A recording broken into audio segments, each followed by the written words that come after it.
Ballads 1, inferring that there'll be a Ballads 2 soon. It's not often that sequels are any better than the original, evidenced by the American Pie films and all birthday gatherings after your 18th, but the future looks pretty bleak for whenever Ballads 2 decides to drop after the first Ballads 1 has a lot to offer and a lot of it very subpar. For one, I'm glad Joji is making music true to himself and something he can be actively proud of now, something the leftover parade of ex-Filthy Frank bingers have failed to pick up and are pondering as to why the online narrative mastermind has departed their favourite shock humour persona, which they continue to mourn as they scream the N-word into a tin of spaghetti with a quirky vocal inflection in the hopes of impressing Julia from chemistry class. The problem is, Joji's foray into lo-fi hip-hop radio-esque beats was pleasantly moody and the perfect scene setter for your late-night cry walk down Linden Avenue at 2 AM, but long after reviewing it, if I must be honest, I completely forgot that it existed. It's minimal in volume, prefers to stay hushed and on the down low, and is incredibly depressing, much like my GPA. But although Ballads 1 brings out actual songs this time around, and quite a lot of them stand in different styles and ideas, the ratio of success to failure is so top-heavy I almost fell off my bloody chair. Imagine me sitting in the jacuzzi after just having returned a phone call from PewDiePie, and I'm chillaxing to the somber piano notes that open up the album on attention, classy and moody, perfect to set the scene, and then suddenly being hammered 1 minute into the song with a disgusting blast of distorted sound. Behind the wall of something so crippling to the emotive power of the song, I can hear a really pretty ballad, haha,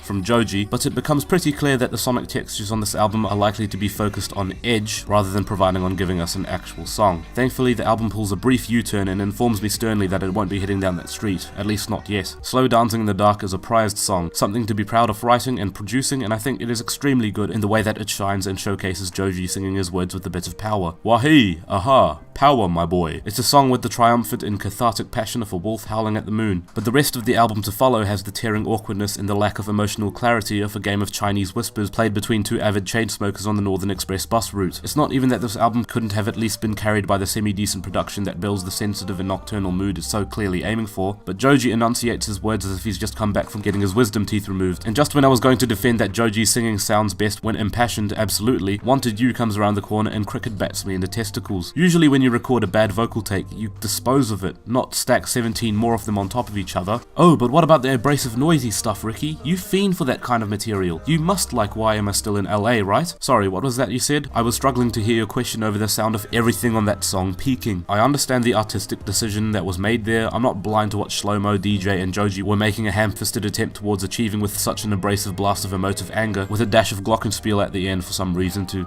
symbolize humanity or something. No fun bounces into the fold with the valiant hopes of becoming the upbeat summer pop tune off the album, except just warped and a little bit unsettling. Honestly, I could see myself getting down to this on the dance floor if it was blasted loud enough to distract me from how poorly processed just about everything sounds on it. Concluding the record are 3 tracks that boggle my mind for completely different reasons. Where R.I.P. featuring everyone's favourite No More Heroes boss fight Trippy Red anthems out the despaired cries off, for someone else that you love, being willing to die. Unfortunately, that had already taken place on track 1. XNXX boggles my mind in that its chimey production promises somber beauty, but everything that Joji mumbles incohesively over it leaves the track becoming less essential than a deeper cuts from a Lady Antebellum record. And the closing track, I'll See You in 40, shocks me in that it seems to have absolutely no clue as to what it was even trying to do in the first place. Like slowly strolling into a room with ukulele before forgetting what it was even trying to do, so it resets and snaps into some kind of surreal glitchy hip-hop state before abruptly fading back into the ukulele shit once again, before you have even had a chance to comprehend what on earth is even going on anymore. And that very sadly sums up my experience with Ballads 1. Ideally it should have been a neat summary of what Joji can do, but instead it ends up painting in big red sloppy sans serif letters what he shouldn't have done, with a smaller, pasty 3 out of 10 chalked into the space on the wall below. I like the adorable little ditty produced by Clams Casino, mind you, but searching for things to return to on this album is sort of like digging around for a raisin in a pool of jellified custard. It makes me feel icky inside having to do it, and I've had better meals than this anyways.